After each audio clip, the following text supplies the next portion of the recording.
Samar Ali is a former White House fellow and was serving as a senior advisor to Governor Bill Haslam of Tennessee when she became the subject of a very vicious and virulent anti-Muslim American trolling campaign. And instead of backing down and away, she launched an extraordinary effort that she will tell you about. Don't want to ruin the story. Suffice it to say, it's an example of the innovations and leadership that we will need in this fight.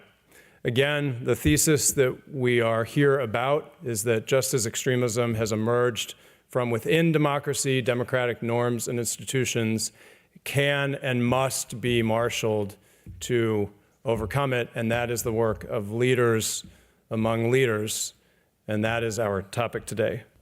Thank you.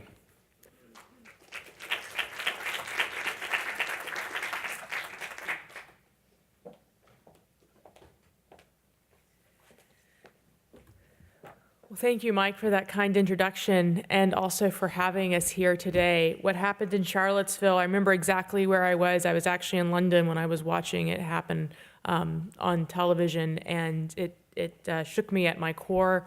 I know it did those in Charlottesville, those in the United States, and quite frankly, people around the world. It was shocking, and we have to do our part to make sure that that never happens again. America is at a crossroads. For the first time in our nation's history, we are set to become a majority-minority society, which means that within the next 3 decades, no one dominant race or ethnicity will compose the majority of our population. Rather, what we will become are a collection of minorities. Many people in this room are already a minority, but everyone in this country will be effectively a minority. And this change has already begun. Over 50 U.S. cities, over 370 U.S. counties, and 5 U.S. states already host majority-minority populations. Whenever there is a fundamental demographic shift like this at a national level, people become nervous. Terrifying questions begin to hang in the air, such as, what will life be like now? Will it be better or worse? Do I still belong? Does she belong? Should she belong? Who has the power? Who should have the power? What will those who are in power now do with it? These questions are natural. Fear itself is actually natural. In fact, fear is why I go to work every day as a conflict resolutions attorney, working to resolve conflicts between people both here at home and abroad. Fear is also, as Mike mentioned, why I was targeted ruthlessly by an anti-Muslim campaign. I believe that people are struggling with fear because they're struggling with their own sense of belonging. And this need to belong is at the core of our humanity. And those who live in fear, sadly, become very easy to manipulate. And that is why I'm here today. No, not to manipulate you or to try to manipulate you, but rather because I believe that fear can be overcome. And that's what I want to talk about. To overcome this fear, I think we need to answer 2 key questions. What does it mean to belong in America today? And what does it mean to be an American today? And we need to answer these questions not through politically charged negative campaigns, but rather through soul-to-soul conversations. So today, I would like to focus on how America can peacefully transition into a majority-minority society and how we can move beyond fear of the other and create an America where everyone feels like they belong. I guess the idea of conversation was actually instilled in me at birth. For those of you who speak Arabic, you will know that my name Samar means a nice evening conversation from dusk until dawn. So I hope you're all getting comfortable because we're going to be here a while, although I do see the timer in the back. I am a daughter of Syrian and Palestinian immigrants. My mother is from Damascus, and my father is from a village right outside of Jerusalem. I am also a daughter of Waverly, Tennessee, a small country rural town affectionately known as the last Mayberry standing for all of you who are Andy Griffith fans.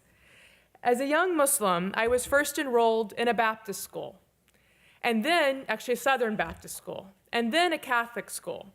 And once my parents were convinced that I was thoroughly confused, they decided it was time to enroll me in the Waverly public school system, where I had a very good time. I alternated between our local mosque in Nashville, Tennessee, and the local Church of Christ in Waverly, Tennessee, with a family who took care of me when my father was undergoing cancer treatment. While there were rare attempts to convert me to Christianity, for the most part, Waverly wrapped its arms around me and gave me my own sense of belonging. After attending law school at Vanderbilt, I went on to pursue a career abroad in conflict resolution, in national security, in human rights, and also cross-border transactions. To explain that last part, I should note I worked at Hogan Lovells and between our Washington, D.C. office and the UAE, the United Arab Emirates in the Middle East. I also worked in South Africa and, as Mike mentioned, in the Obama administration in the White House. Following my time at the White House, where I worked with Secretary Napolitano and Deputy Secretary Jane Hall-Lute on many of the issues that we're here today to discuss, I was invited by Governor Haslam to come back home and expand Tennessee's reach into the global economy and promote economic development in rural Tennessee. And I was excited and honored to use my experience and passion to bring back positive change in the state that I consider home. And I made this decision also in part because having been in Washington, D.C. and other cities around the world, I really felt like I was losing touch with the grassroots side of America. And I wanted to be what I would call the field, if you will. But coming back home in 2012 was a wake-up call for many reasons. It confirmed my hunch that rural America was in trouble. And I could particularly see this as I was traveling across the different counties of Tennessee. There are 95 counties in Tennessee. 91 of those 95 are rural. Only 4 of those counties are actually urban. Citizens of small towns just like Waverly continued to tell me, and they still do tell me, how they felt left behind. And they are themselves searching for their own sense of belonging in America today. And they don't feel they can turn to our government for solutions anymore or help because they have an overwhelming feeling that our government is riddled with corruption and self-serving interests. They feel marginalized, disconnected, and forgotten. While urban areas are growing, rural America is still very much in a recession. Census data shows that the rural job market is actually smaller now, 4.26 smaller to be exact, than it was in 2008. Not because there is less talent, mind you, but because the infrastructure of our country for rural America, the platform of support for education, communication, transportation, and healthcare is collapsing. And along with it, the appetite for companies to locate in rural areas and create jobs is disappearing. Nobody wants, for example, to send their executives to a county without at least a functioning hospital and a decent education system. As I continue to see this desperation everywhere I turn today, it is clear to me that the way that we are communicating is also breaking down. How we communicate on the coast and in major cities is not working for the rest of America. And this problem isn't unique to America, by the way. There's a similar dynamic in rural Europe, in rural South Africa, in rural Egypt, and just about rural anywhere. So while these aren't new problems or unique problems, what is new is that the divide is based on a mistaken view of our country. We say that we have 50 states, and that we do, yes. But I actually think it's more productive for us to view ourselves as 3,142 counties, all of which have different concerns, strengths, and histories. And forgetting this important fact about our counties, in a world of increased us versus them language in the news and social media, we have forgotten how to feel connected. We've forgotten that important conversations are actually not the ones on television, but they're the ones that are taking place between neighbors. We have forgotten that people in every single one of our counties have an impact on all of our lives, even if a majority of our population don't live in those rural counties, because it's how we're structured. It's how this country is structured. In the midst of our forgetfulness of how to speak to each other and that we have 3,142 counties that are not feeling connected, we are replacing our positive values of fairness, equality, justice, and happiness with a dangerous worldview instead. One based on ethnicity, race, gender, and religion. One that demonizes entire groups of people out of fear. One that uses people like Muslims and Jews as scapegoats for economic ailments, fear, and strategic uncertainty. Sadly, according to the FBI, just last year, 76.5% of anti-religious hate crimes were committed against Muslims and Jews in this country. 76.5%. This is what happened to me. I moved back home to help the Haslam administration create jobs and connect our rural counties with our urban centers. And then a well-funded, DC-based hate group decided I was to become their next target. This happened at first when I worked in the White House, but it only intensified on a whole new level when I was appointed Tennessee's Assistant Commissioner for International Affairs in 2012. I became fresh meat for the taking. A group of people in Washington, and sadly a few in Tennessee, didn't see me as a local coming home. Rather, they demonized me as another because of my ethnicity and because of my religious beliefs. They were afraid, and then they became cruel, and then they went on the attack. And they tried to take away from me my own sense of belonging in my own home. They accused me of radicalizing in Dubai, which is funny, of course, because I spent my time in Dubai helping American companies make money, exactly what I was trying to do in rural Tennessee. They nicknamed me the financial jihadist and accused me of hatching a plan to impose Sharia law on Tennesseans. They actually even accused me of devising a plan to shut down the Jack Daniel's distillery in Lynchburg, Tennessee. These people told my own Tennessee community that it was impossible for me to serve my government at the federal or the state level because it was impossible for me to be both an American and a Muslim. So that was an oxymoron. This attack included newspaper ads, strategically planned TV and radio interviews, billboards downtown, a social media bullying campaign, organized marches and protests at the fairgrounds, and resolutions in counties across the state insinuating that I was a terrorist, along with fake websites. It was very well organized, and it was very well funded. I asked, with one of the ringleaders who was behind this operation against me, I asked to meet him. I just naively thought, surely if I could sit down face to face, I could convince him that I wasn't a terrorist. And somebody who was close to him, somebody who even worked with him at some point, told me it's useless, for the only good Muslim to him is a dead Muslim. That's what I was told. They sought to make me the most feared person in Tennessee. It was suffocating and dehumanizing. They shamed me. It ripped through me, left me feeling bruised and beaten down, and it didn't stop. They attacked my family because my father is Palestinian American. They said I should be taken down before I became too powerful. They told people that I had successfully infiltrated the Democratic Party, the federal government, and now the state government and the Republican Party. Now, we can dismiss this all as crazy, but the truly damaging part is that people believed them. People believed them, and my life was in danger. But that's what people do when they are afraid.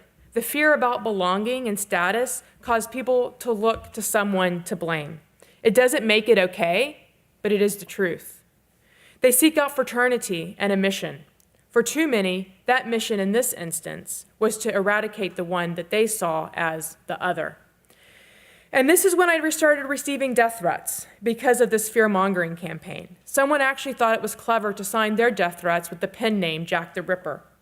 The threats became so so concerning that law enforcement, including the U.S. Department of Homeland Security, became involved in my protection. I was asked for security reasons not to speak publicly, like I'm doing right now, for months because it would be too high risk. I was even asked not to be in the same room at the same time with Senator Corker and Governor Haslam because it would simply be too much risk. My life continues to be an exercise in risk management, by the way, and it's possible things might never go back to being normal again. I thought about it just this morning, actually, about whether or not there would be proper security for this building and at this event. I don't wish being the target of hate on anybody. When it was finally safe for me to speak in public again, it was at the Chamber of Commerce in Murfreesboro, Tennessee, just down the road from where a mosque's property had been torched just a few years before. My speech was on the new international strategy my team created for the state to create jobs. After my speech, I stepped off the stage and a state representative came up to me. She asked me, "Do you recognize me?" Before I could respond, she next said, "Well, you should recognize me. I was one of the people who led the campaign against you."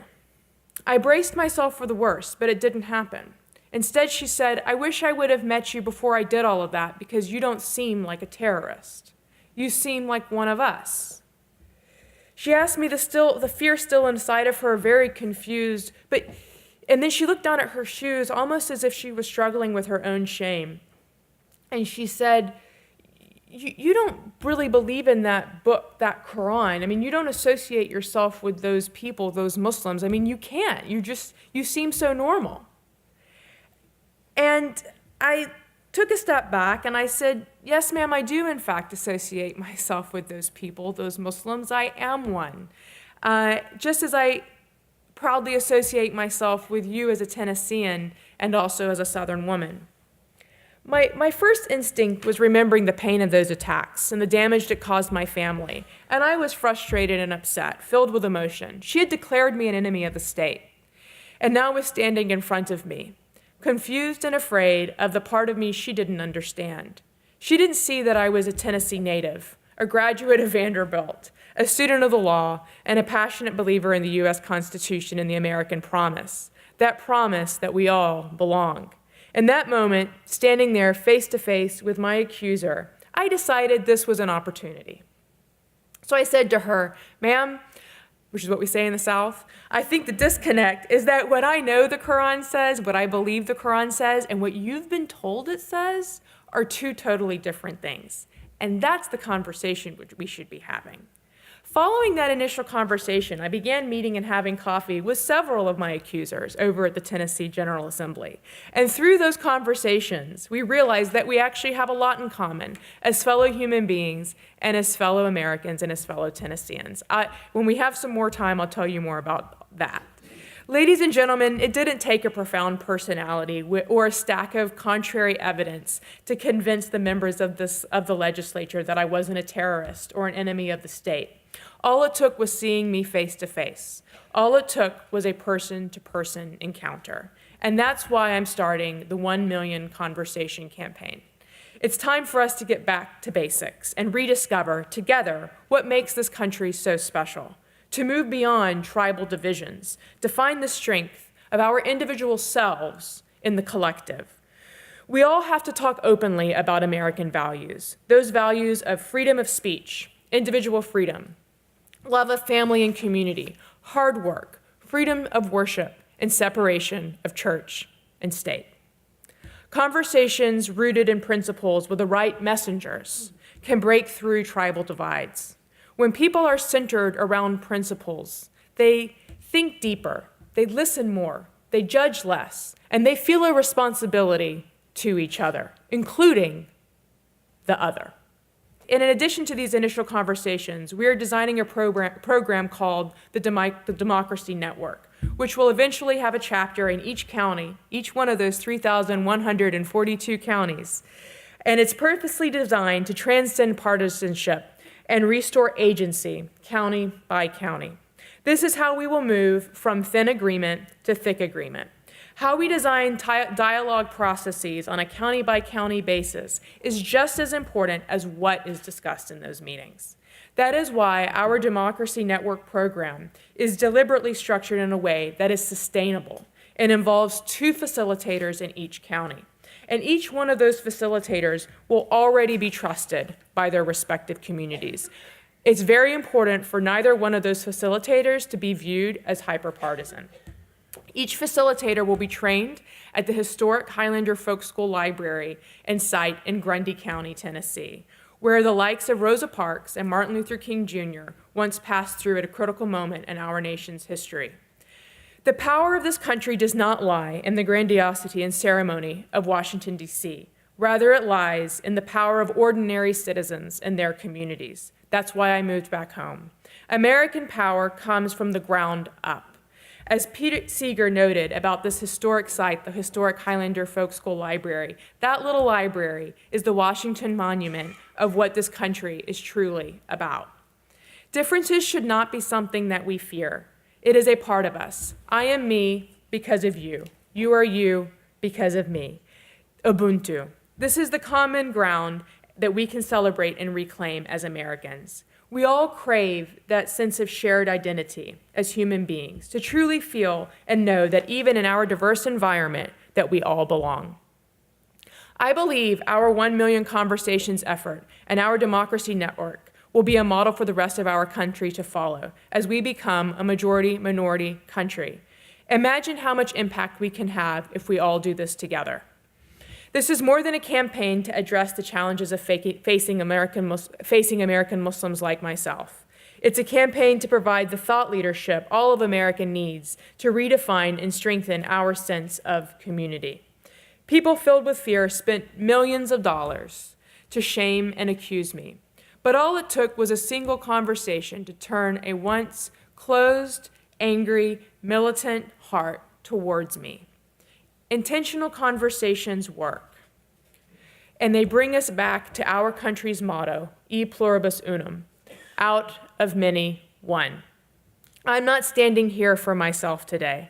I'm standing here because I believe in our country's future. Please join us in our effort to reconnect our country, county by county, around a moral vision that includes all of us in the journey forward. In the words of legendary music producer T-Bone Burnett, because I do have to bring it back to music, as I am from Nashville, let us make a future where we all want to live.